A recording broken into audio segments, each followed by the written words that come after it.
What's happening, everybody? Well, it's dawned on me that I haven't done a what's he up to in the shop today, so, well, let me show you what I'm up to. Just did the other side, but we're going to swap front brake pads on Buffy. All right, so to do the job, you're going to need a jack. Definitely going to want a jack stand. Obviously, the brake pads. Guys, don't forget the lube. One of these contraptions makes the job a whole lot easier. Half-inch or 13 millimeter. 13's actually a little bit better. Especially if it's dirty, the gunk gets in there and the half-inch ends up getting kind of bound up. But clean it up with brake cleaner. For a couple of reasons, really. One, it's going to keep down on the mess, and two, you'll get rid of a lot of that dust. You don't want to be breathing that in. So always clean your work before you get working on it. A torque wrench with a 22 millimeter socket. That's for when you're putting everything back together. All right, guys, time to get this thing up in the air, and I will touch base when I get ready to show you guys the removal of that caliper. It's pretty easy. If you guys wondering where I'm putting the jack and where I'm putting the jack stands, there you go, just on either side of that crossment. All right, now that the wheel and tire are off, we're gonna get in here and clean all that up.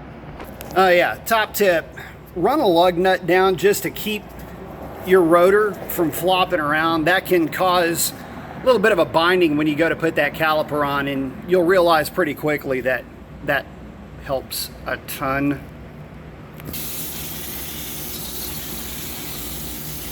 This stuff's your friend. Let me get another can. Yeah, that's more like it. All right, while that's drying,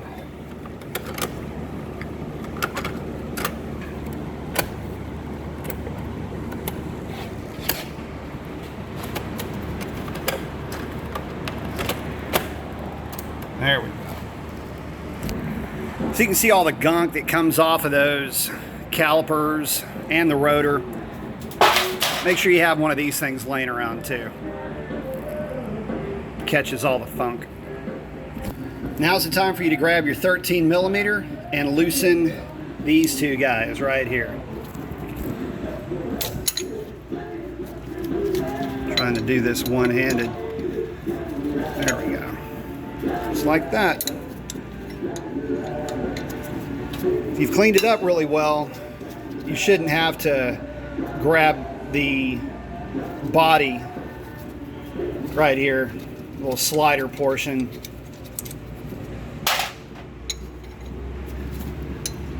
All right, this is kind of getting weird. Did I do it? Is it moving? Yep, I'm gonna have to grab something. That's exactly what I was talking about. Hang on. In my case, I was able to just grab this right here with my finger, that slider, and it just stopped moving. But you might have to grab it. That's one of the reasons why I like to clean everything up. Helps to break that loose too. All right, calipers off.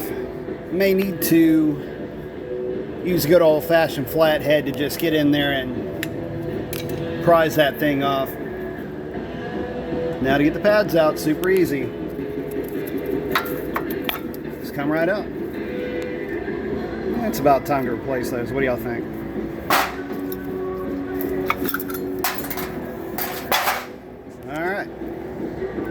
Remember this thing? Time to put it to work.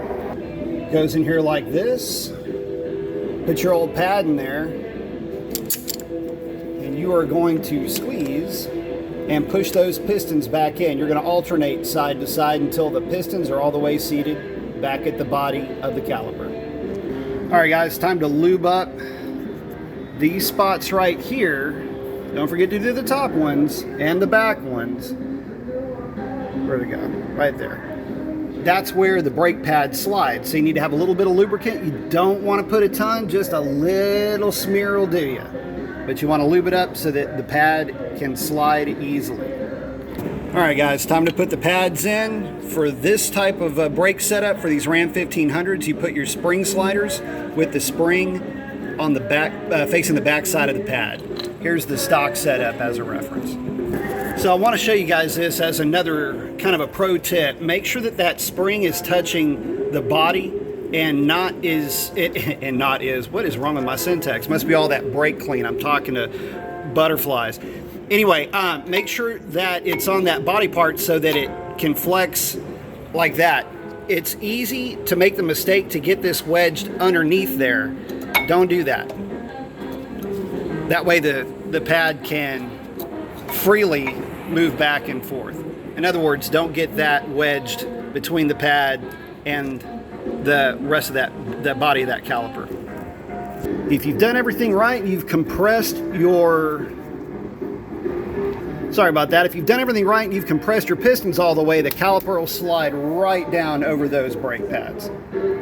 And there you go. Time to put everything back together and get the new brake pads bedded in. You're going to need to bed them in per the manufacturer's recommendations of the pads that you purchased. All right, guys, time to get these lug nuts torqued down.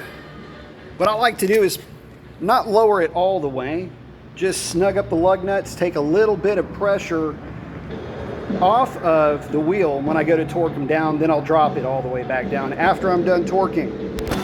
And there you go, she's back on the ground, torquing a star pattern to 130 foot-pounds. Didn't want to leave that part out.